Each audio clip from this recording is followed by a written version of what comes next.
জনতা উন্নয়ন পার্টি গঠন করেছেন হুমায়ুন কবির। টুইস্ট হলো বিধানসভা যখন আজ থেকে শুরু হচ্ছে, বিজেপির দুই বিধায়ক, এক বহরমপুরের বিধায়ক আরেক মুর্শিদাবাদের বিধায়ক, উভয় বিধায়কের সঙ্গে হাত নেড়ে রীতিমতো হ্যান্ডশেক করে একটা সুন্দর সাক্ষাৎ সারলেন হুমায়ুন কবির।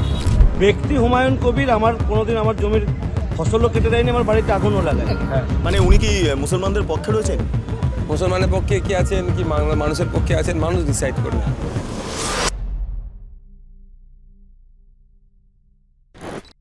জনতা উন্নয়ন পার্টি গঠন করেছেন হুমায়ুন কবির, কিন্তু মাঝে মধ্যে তার বেশ কিছু কাজকর্ম স্বাভাবিকভাবেই কিভাবে বিরোধী জোটকে একাট্টা করবেন সেই দিকেই ইঙ্গিত দিচ্ছে।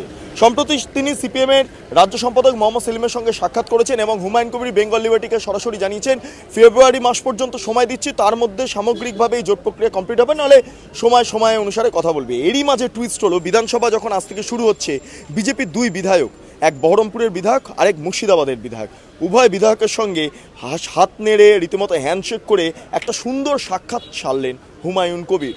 বললেন, পাশে দাঁড় করিয়ে বিজেপি বিধায়কদের এ আমার ভাই হয়।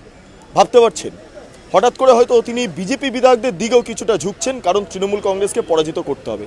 হুমায়ুন কবিরের আসনের এই মুহূর্তে পরিবর্তন হয়নি, যেটা জানা যাচ্ছে যেখানে তিনি বসতেন অর্থাৎ তৃণমূল বিধায়কদের পাশে, সেখানেই তাকে বসতে হবে, কিন্তু অস্বস্তির কোনো কারণ নেই, তিনি সাফ জানাচ্ছেন। তবে হুমায়ুন কবিরের সঙ্গে যে মুহূর্তটা কিছুক্ষণ আগে ঘটে গেল, বা হুমায়ুন কবির যেভাবে বিজেপি বিধায়কদের সঙ্গে সাক্ষাৎ করলেন, গোটা বিষয়টা আমি ক্যামেরাবন্দি করেছিলাম এবং প্রশ্নগুলো পরপর করেছিলাম, সেগুলো সরাসরি নজর রাখুন।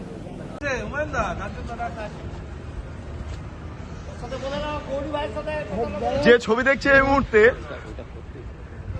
দুই বিজেপি বিধায়ক এবং দুজনেই মুর্শিদাবাদ এবং বহরমপুর, তার পাশাপাশি হুমায়ুন কবিরের সঙ্গে এই মুহূর্তে সরাসরি সাক্ষাৎ করছেন গৌরীশঙ্কর ঘোষ। হুমায়ুন দা, কি হলো?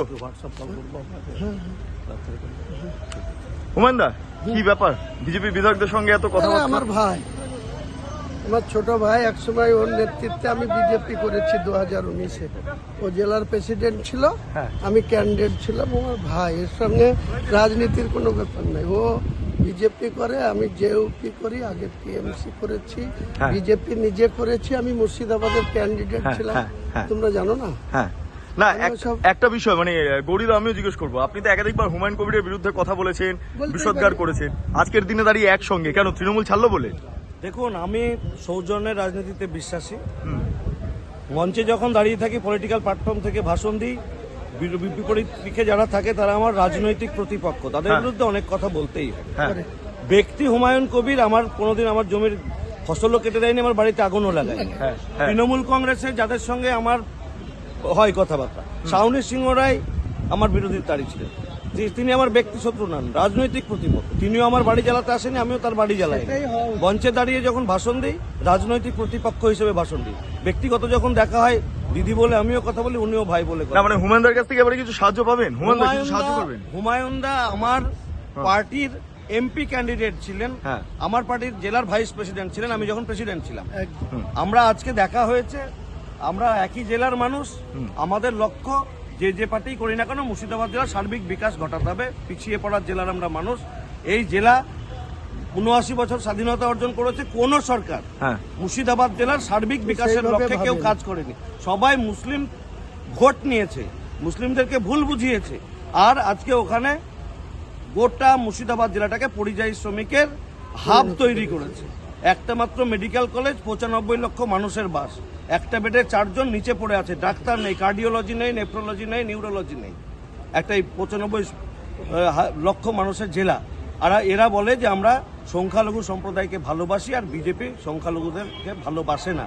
ভালোবাসার নিদর্শন তো এটাই, ৯৫ লাখ মানুষের জেলাতে একটা নিউরোলজি নেই, নেফ্রোলজি নেই, কার্ডিওলজি নেই, একটা মেডিকেল কলেজ, সাব ডিভিশন হসপিটালগুলো জ্বরের পেশেন্ট গেলেও পাঠিয়ে দেয় অন্য জায়গায়, 5 মিনিট রাখার পরেই ব্যাস ট্রান্সফার। তো সেই জেলার মানুষ আমি, যে জেলায় একটা শিল্প কলকারখানা নেই, সেখানকার মানুষকে পেট বাঁচানোর জন্য গুজরাট, মহারাষ্ট্রে যেতে হয়। হুমায়ুন দা, এখন মনে হচ্ছে আপনি সঠিক সিদ্ধান্ত নিয়েছেন? ভাই, সময় কথা বলবে। আমি তো মুর্শিদাবাদ সহ বাংলার মানুষের কাছে একাধিকবার 22শে ডিসেম্বর, 14ই জানুয়ারি, 17ই জানুয়ারি আর লাস্ট 31শে জানুয়ারি 4টে সভা করে তারপরে মালদায় করেছি, পশ্চিম মেদিনীপুরে করেছি। আগামী দিনে আমার বক্তব্য একাধিকবার বাংলার মানুষের কাছে আমি তুলে ধরব। আমার লক্ষ্য এই দুর্নীতিগ্রস্ত সরকারটাকে পরাস্ত করা। আর বিজেপির থেকে কি সাহায্য চাইবেন? আপনি বিজেপি বিধায়কদের সঙ্গে কথা বিজেপির সাথে বলছেন। কেন সাহায্য চাইবো? বিজেপি বিজেপির মতো করে রাজনীতি করবে, বিজেপি বিজেপির মতো ক্ষমতায় আসার জন্য চেষ্টা করবে। তাদের চেষ্টার ত্রুটি তারা রাখবে না, আমার চেষ্টার ত্রুটি আমি রাখবো না। আমি আমার দলের হয়ে কথা বলবো, আমার দলের হয়ে নির্বাচিত এমএলএর সংখ্যা পার করব, সেই টার্গেটে আমি রাজনীতি করছি। আর একটা বিষয়, সেটা হলো বামেদের সঙ্গে যে জোটের প্রসঙ্গ বারবার উঠে আসছে, মোহাম্মদ সেলিমের সঙ্গে আপনার সাক্ষাৎ হয়েছে, কি ফল হলো শেষ পর্যন্ত? হবে কি হবে না? সেটা সময় কথা বলবে, একটু সময় দিতে হবে। হ্যাঁ, প্রাথমিকভাবে 15ই ফেব্রুয়ারি অবধি একটা চিত্র পরিষ্কার হওয়ার কথা। যদি আরও 2-5 দিন সময় কেউ ডিলে করে বা কোনো সময় চাই, তো ফেব্রুয়ারি মাসের 20 তারিখের মধ্যে নিশ্চয়ই সব কিছু পরিষ্কার হবে।